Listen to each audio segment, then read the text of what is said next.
Smarten up. Your dog is judging you right now.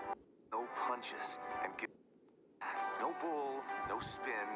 Just give it to me straight. Straightforward news. Straight to the heart of the story. ABC News. Straightforward.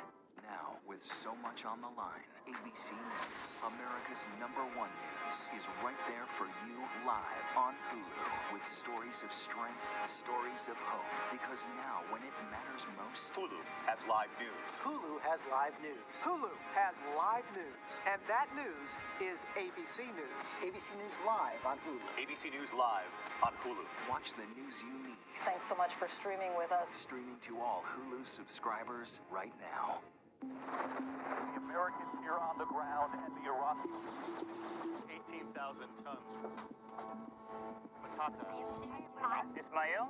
David. For ground zero from Hurricane Michael. You can see just home after home. David, it's beaches. This was your view. My favorite view. Thank you very much. Friday nights, 9/8 Central. True crime, cinematic, real-life drama, stunning, the unthinkable. Follow the clues. The Hunt. True Crime 2020. Friday nights, 9/8 Central on ABC. ABC News. Straightforward.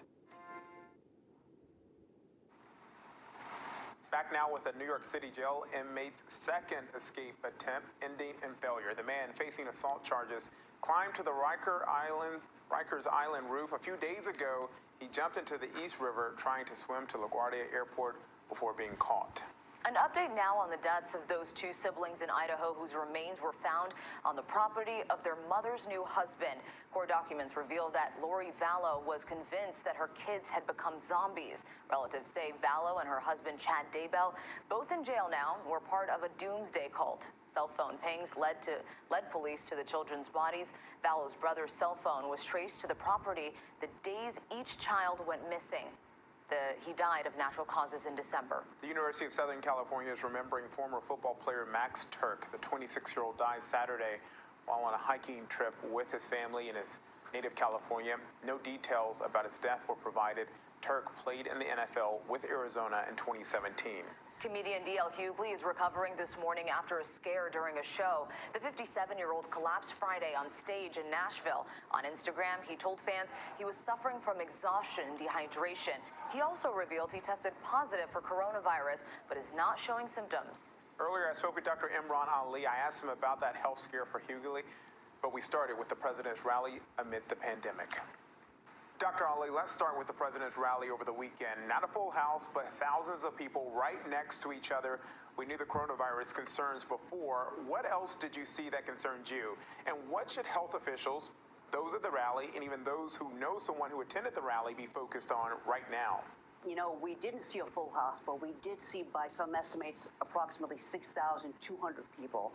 And I looked at the crowd video, and I would say, just by looking at the video, 90% of them did not wear face coverings, and they were very close to each other.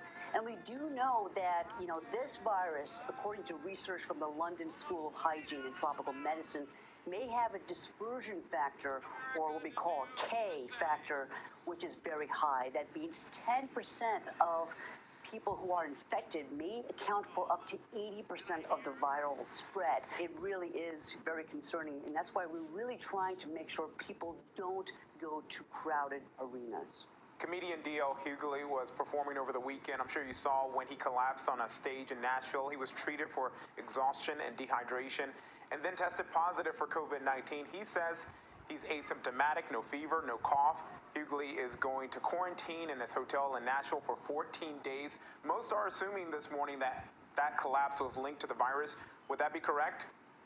It's hard to say. I have personally treated patients who did not exhibit the particular classic symptoms of shortness of breath. You know, just simple fatigue and lack of appetite was just enough for me to trigger a COVID test to find them that they were positive. But also the sodium and potassium and other electrolytes, which are controlled by our kidneys, can be affected.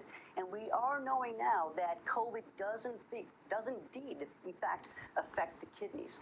But I don't have all the information from his particular case. But it is concerning because we are seeing, you know, atypical presentations of this virus. It's not a respiratory virus only. Our thanks to Dr. Ali there. And coming up, the stunning views of a solar eclipse from the International Space Station. Also ahead, the state capitol that may soon be saying welcome to Flavortown. Plus, going once, going twice, the famous grunge guitar that just sold for $6 million. Now, with so much on the line, ABC News.